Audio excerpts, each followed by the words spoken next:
Hi, my name is David Cage. I'm the writer and director of Fahrenheit.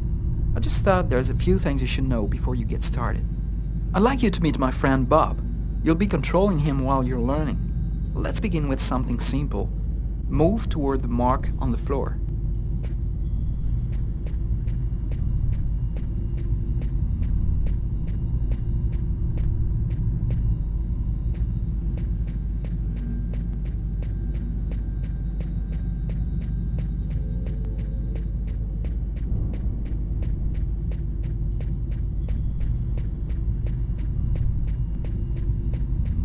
Perfect. Now you know how to move about. You're also going to have to be able to observe your environment. To do so, you'll have direct control of the cameras. Come on, give it a try.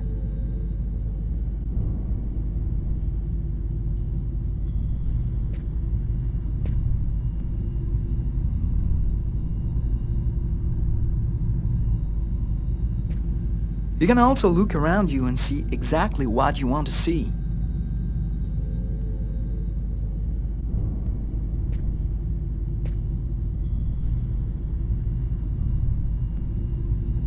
But you won't be just looking around you in Fahrenheit. You'll also have to interact with your environment. Go to the door.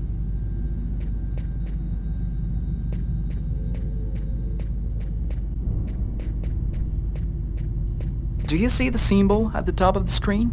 It indicates the movement you have to make to execute the action. Do it slowly to really feel you're controlling your character's hand. Go ahead.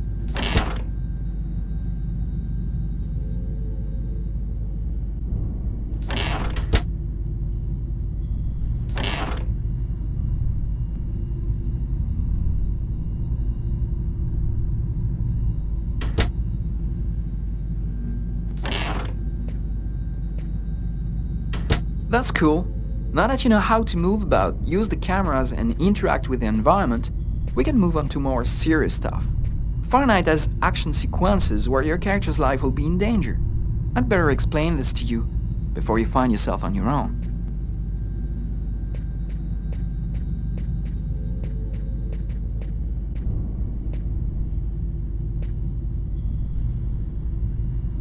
When this symbol appears at the top of the screen, it means your character is gonna have to make a physical effort. You'll see, you'll be exhausted too.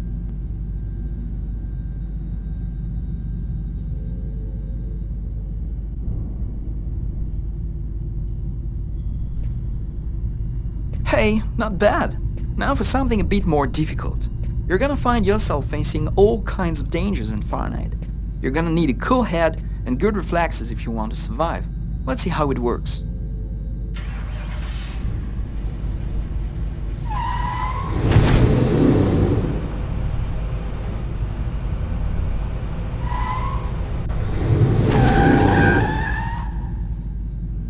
Okay, I see you've got the hang of it.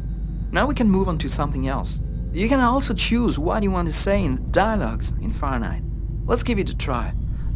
What do you think of my friend Bob? Hey Bob, did you hear that? Right, I see you've got the hang of the dialogues. In Fahrenheit, you'll only have a limited amount of time to make up your mind, so you'd better think fast. Now, let's talk about your mental health. In Fahrenheit, your actions modify the psychological state of your character. Each time it changes, the symbol will appear on screen. Take care of your character, otherwise you may fall into depression, madness, or even commit suicide. Oh, I nearly forgot something important. In Fahrenheit, you'll be able to control all the main characters. Be careful. Your every action will have consequences for the story. A word of advice, think before you act. That's it. I've told you everything I know, or nearly everything.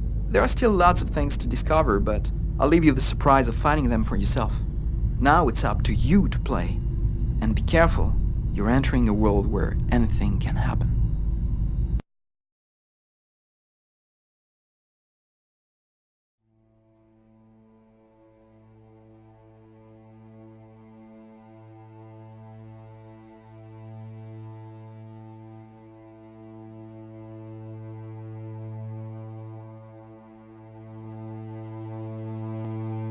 Things are never quite what they seem. We think we understand the world around us, but we really only see the outside, what it seems to be. I used to be just like you.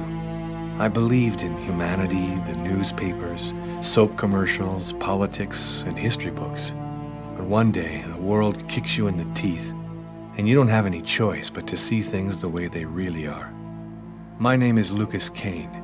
My story is the one where an ordinary guy has something extraordinary happen to him. Maybe it was supposed to happen. Maybe it was my destiny or my karma or whatever. I know one thing for sure.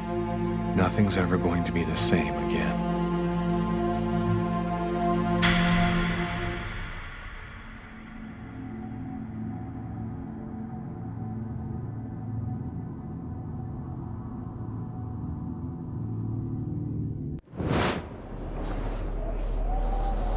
It all started right here. Where else could it happen? New York, capital of the universe. The chessboard destiny chose for the last big game. I was just another pawn living my pawn's life. Until that night, when my life descended into chaos.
What have I done?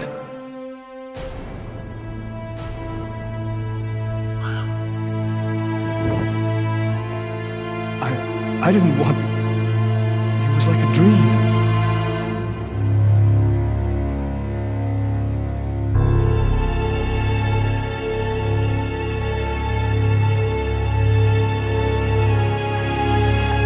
Quick. I've got to get out of here before somebody comes in here.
The knife. I've got to get rid of it.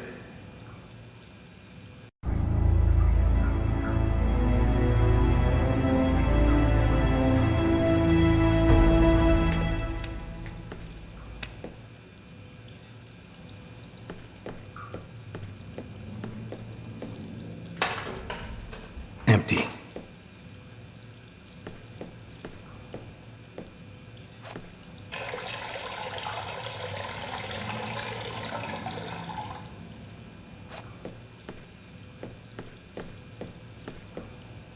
Out of order.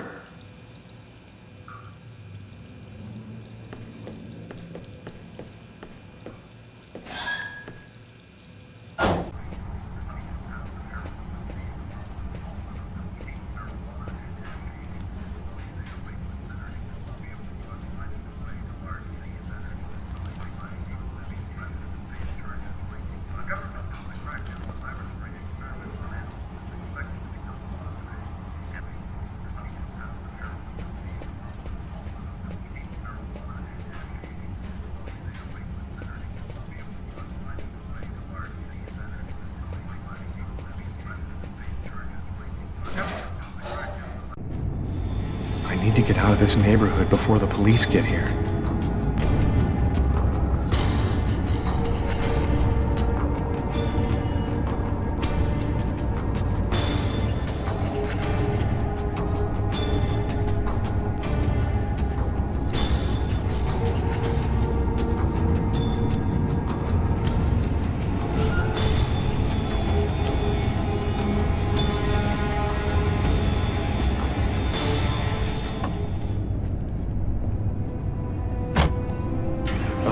Brooklyn is.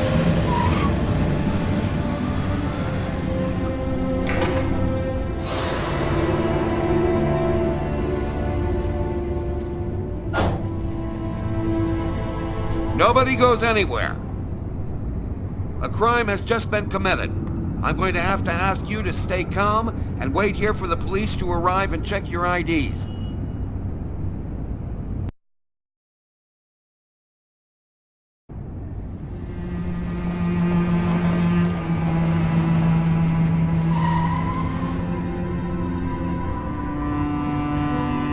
Dog's Diner, that's it. Why do they always wait for me to go on duty before they start killing each other in the middle of the night? Tyler, somebody gets murdered every day in New York.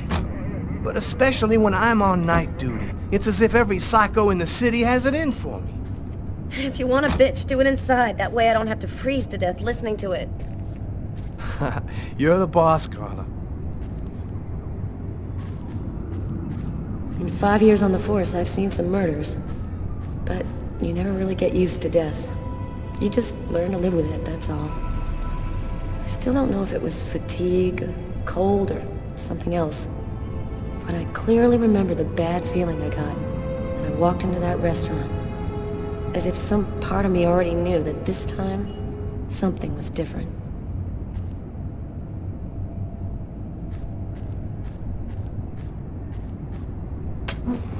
How's it going, McCarthy? Evening, Inspector. I've been waiting for you. Hey, Tyler. Hey, Martin. So, what happened? Homicide. I found the body in the toilets. I had to go before I went home.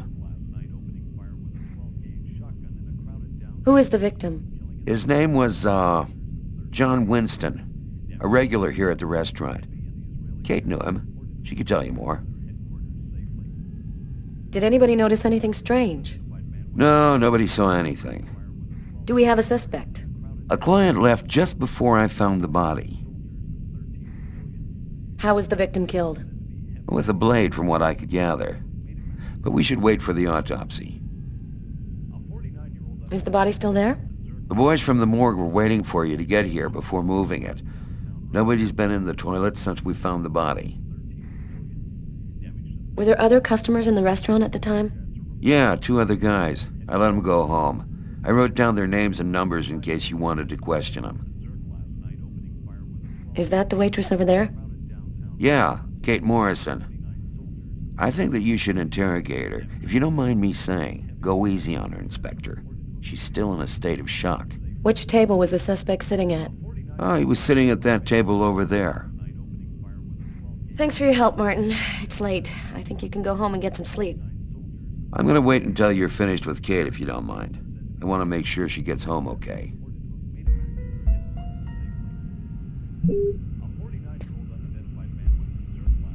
Back then, we didn't know anything yet. We just thought it was cold, you know? If I had known, I probably would have stayed in bed that night, not gotten out till it was all over. That's the problem. If we knew ahead of time what was going to happen, we'd never leave the house.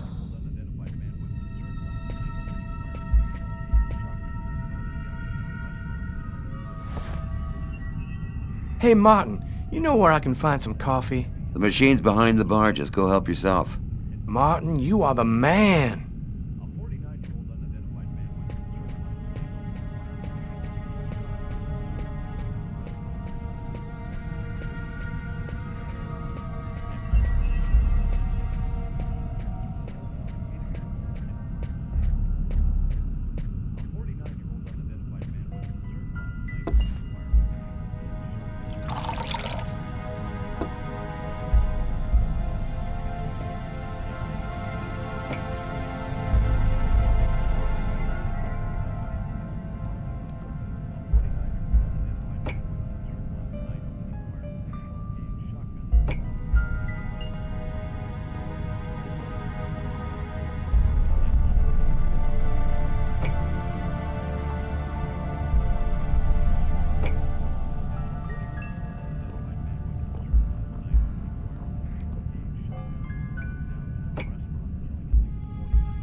Hey, Garrett. Hey, Frank. How's it going? Hey, Carla. Hey, Carla. So, you guys find anything? We took some samples here and there. We're almost finished. We were just waiting for you before we took the body away. Okay, let's take a look.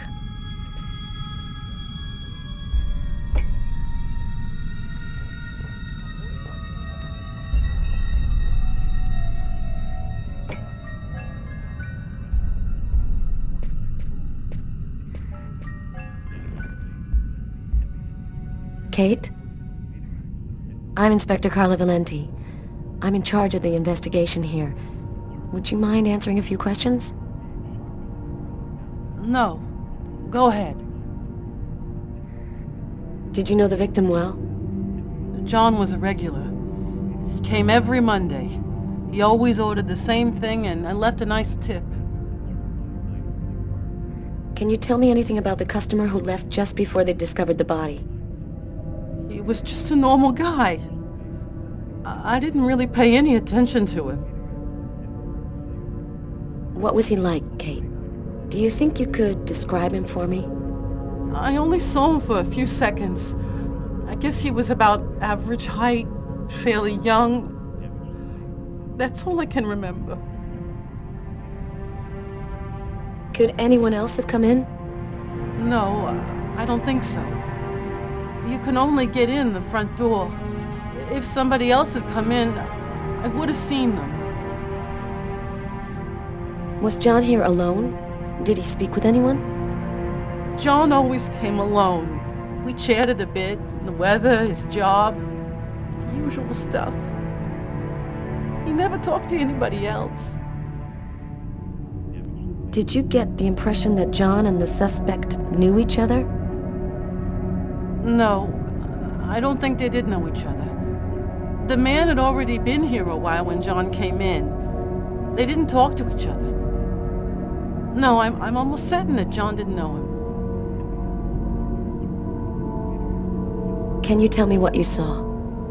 There weren't that many people tonight. It's usually pretty calm during the week. I was just chatting with Martin at the bar. I didn't even see John get up. Oh my God. You have to try to be strong, Kate. I know that this has been a shock for you, but you're the only one who can help us find the suspect. My shift was almost over. I was just chatting with Martin at the bar. John got up and went to the restroom. The man must have followed him, and then he must have snuck out afterwards because I didn't even see him leave. What happened next? Martin went to the restroom, and that's when he found John. Did you hear anything while John was in the toilets? Sound of a struggle or yelling? No, I didn't notice anything. Did you happen to notice anything strange about the suspect's behavior before he went into the restroom? No. Wait. Yes. I remember something. I came back at one point just to check whether he needed anything. He didn't answer me. He just stared straight ahead. It was weird. I didn't push it. I thought maybe this guy is a little crazy. God, if I had only known. Do you think that you would recognize the suspect? I'll never forget that face. Perfect. Do you think that you could come down to the station tomorrow and help us construct a likeness of the killer? Yeah. I'll do whatever you think I can to help catch him. Thank you very much for your help, Kate. I hope you find the bastard who did it. People like that just don't deserve to live. I promise you, we'll do everything in our power to find him. Go home now and try to get some sleep. Martin will make sure you get home okay.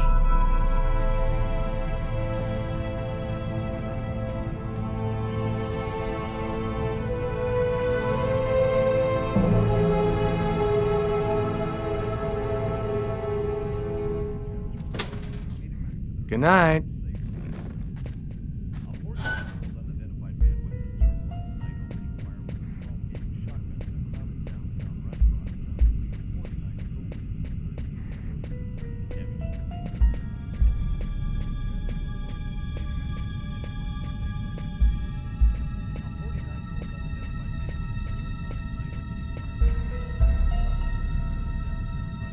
Huh. Here's his fork, but where's the knife?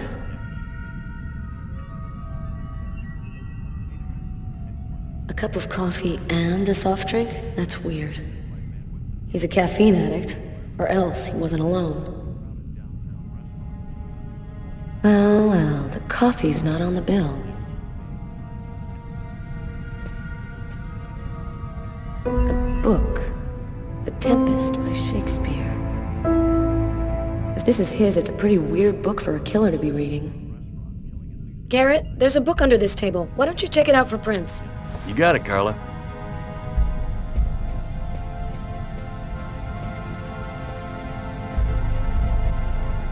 Frank, can you verify all of the calls that came through this phone tonight? You got it, Carla.